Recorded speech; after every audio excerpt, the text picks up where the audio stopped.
Okay. Continuing. That would have been part 1 for chapter 28.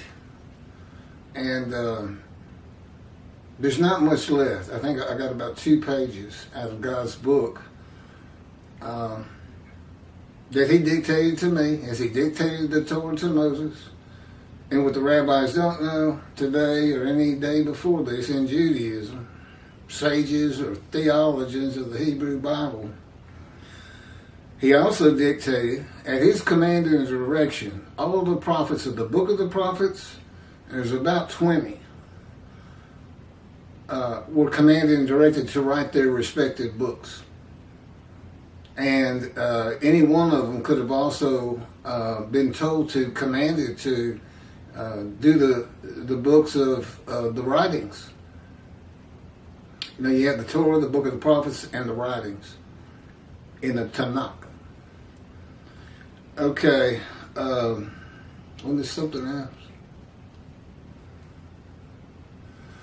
Well, there's a whole lot of more information discussion on part 1. And I'm not going to go back through all of it. I'm going to pick up where I was cut off. My memory card shuts down at 30 minutes. I can put 10, 12, 14, 30-minute videos on it at one time, but for some reason it stops at 30 minutes.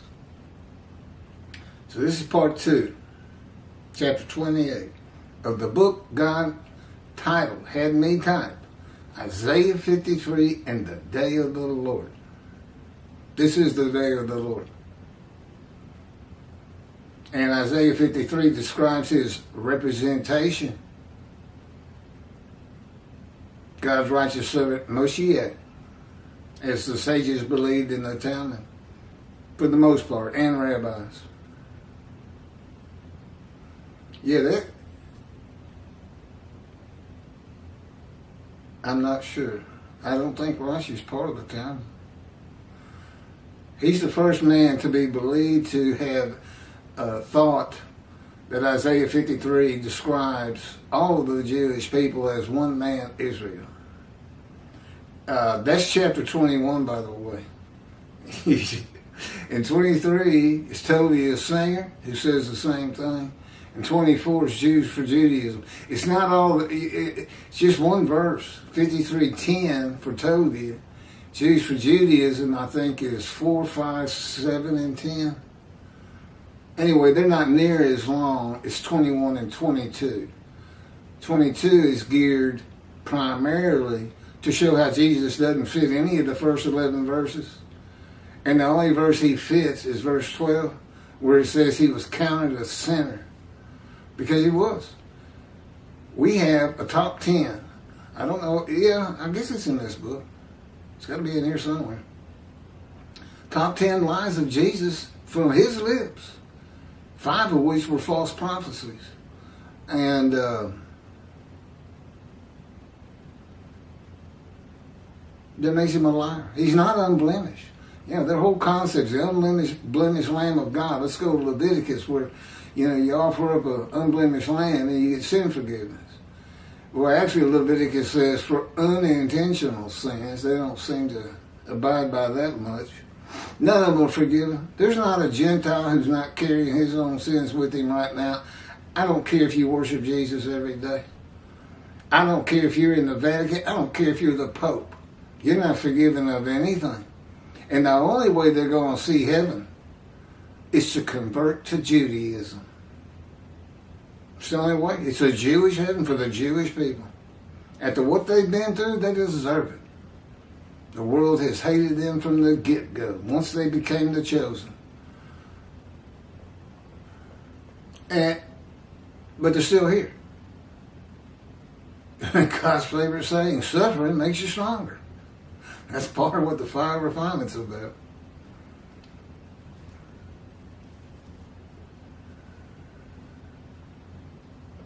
Wait a minute, that's not where I was. Hold on just a second.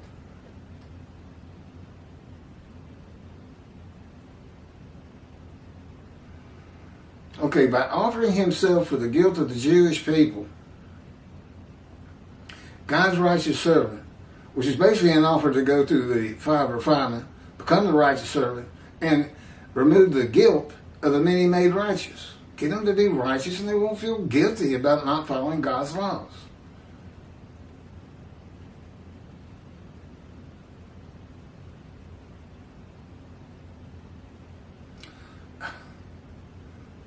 He controls my hands. He's bothering me right now.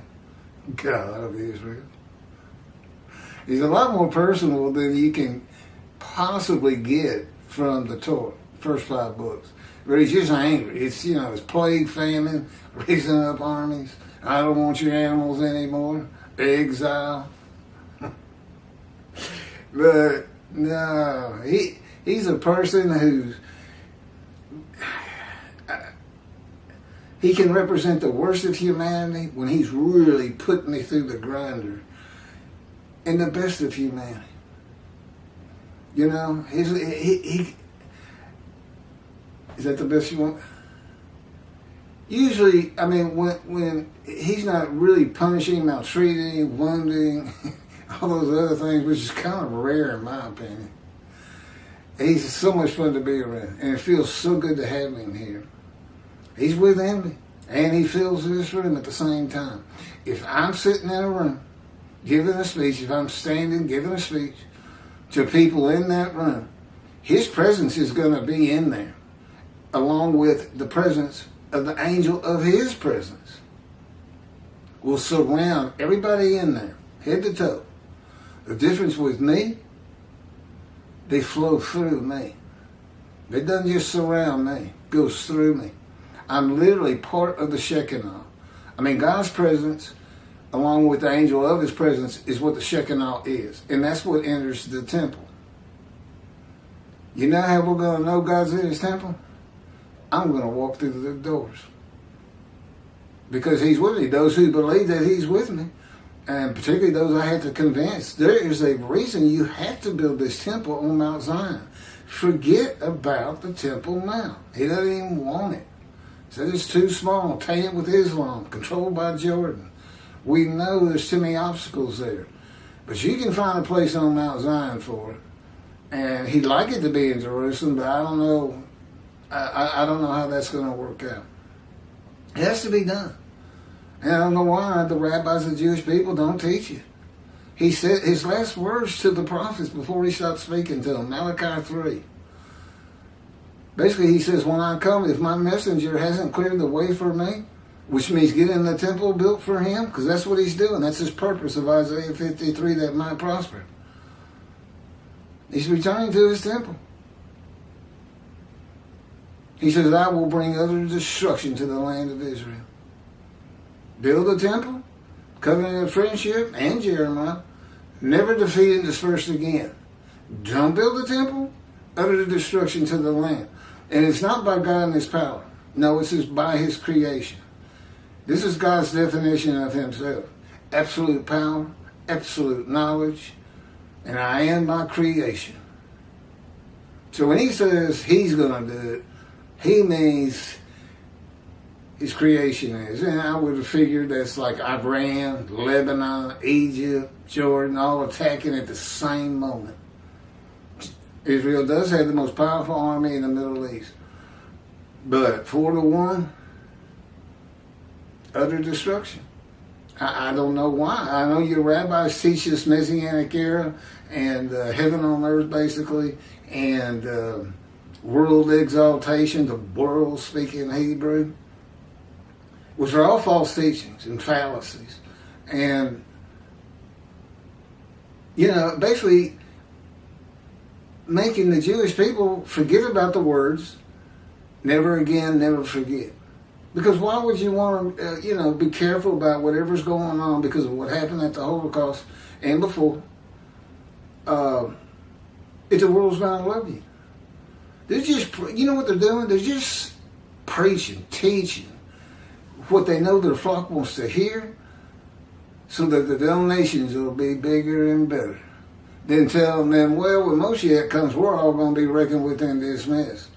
Because the flock's not going to want to give a lot of money to people who make God angry. Oh, and he is angry, and there's nobody that comes close to Tovia Singer and Jews for Judaism. Mainly because of how many followers they're deceiving with this, and how it's hindered God. We can't get a word in edgewise out there with the Jewish people for the most part.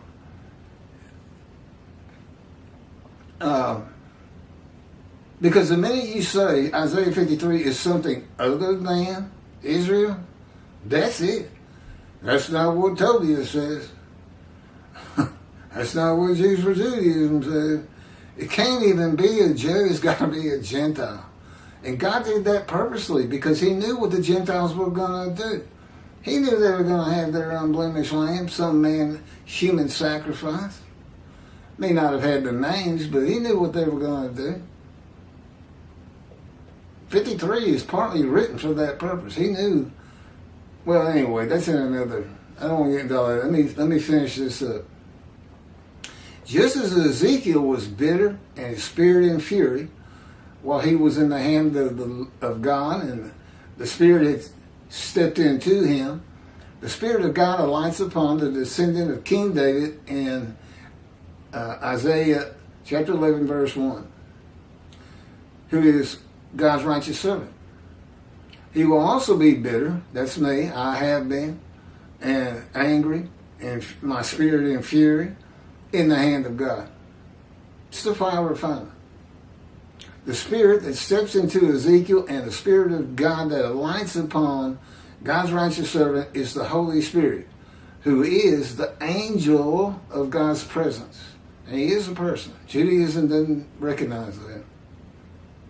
I don't know why. I mean, he speaks in the Hebrew Bible to Ezekiel. The Spirit of God went to Ezekiel and said, Ezekiel, speak. Well, he's not a person. How did that happen? Isaiah 63, he can be grieved in the Exodus. He's the angel that went before the Israelites. God said, obey him. If you don't obey him, he will not forgive you. For I am in him. God's in his spirit, which is an angel. That's in the Torah. Nobody knows that. Apparently. I've never heard it.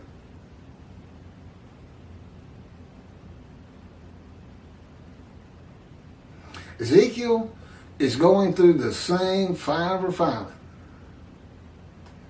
This is the last paragraph. In the hand of God, that God's righteous servant goes through, though he was not asked to offer himself for guilt. And he didn't make a covenant with God as I did. I'll go through your fire of refinement if you give me long life. Because I fulfill Isaiah 53:10. God chose to crush him with disease, that he would offer himself for guilt and might receive long life and see his children. Covenant is, you give me long life, I'll go through your fire of refinement, become the righteous servant, and remove the guilt of the witnesses by making them, the many, they're the many, first 6 verses in quotes, righteous. And I got a good head start because I got a covenant that forgives all their sins, so they're going to have a clean slate. And I just need to keep them righteous. I need to get them back to synagogue and in the Hebrew Bible.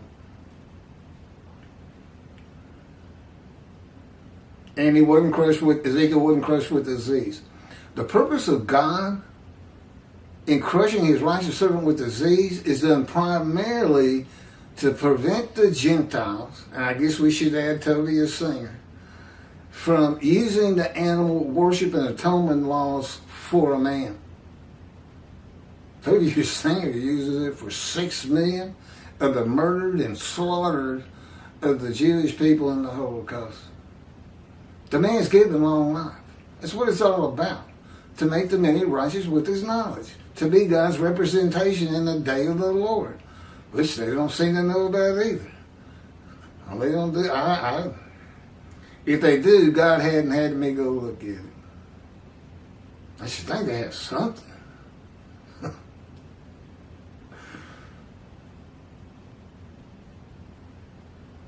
You cannot offer blemished animals, and these laws were never intended for human sacrifice, for humans. This is the animal sacrificial and atonement and worship laws. So anyway, so God crushes me with stage 4 lung cancer. He did crush my life. As I said, the fulfillment of 53:10. And they told me, the doctors, this was after surviving colon cancer, with an 8-inch tumor in my colon that had burst through. I was on my deathbed when we finally got to a doctor who could tell me what was going on with the colonoscopy. And they cut it out. And I had to take colon chemo for 6 or so months. But then afterwards, they wanted to run more tests and discovered the lung cancer. And they showed me the pictures. White spots all over my lungs. And they said it's untreatable. I'd never had a doctor tell me that. And I said, what do you mean it's untreatable? And they said, look, you're going to die in about a month. There's nothing that can be done. And that was when the planes hit New York 22 years ago, and I haven't seen a doctor since. Except for recently. God had me go in for a checkup. I wasn't sick or anything. Primarily to get x-rays of my lungs. Guess what? No spots. And cancer doesn't go away. Cancer grows. Clean as whistle. I never really felt the lung cancer. And God says that He basically afflicted me with it. And then the doctors found it, took the x-rays, and then He removed it right away. I went on to become a triathlete after that. I was in my 40s, 43 to 45, I think, running half Ironman distances. No one with stage 4 lung cancer can do such a thing. Next chapter 29, trying to get through 30 today. 29, God's purpose which might prosper.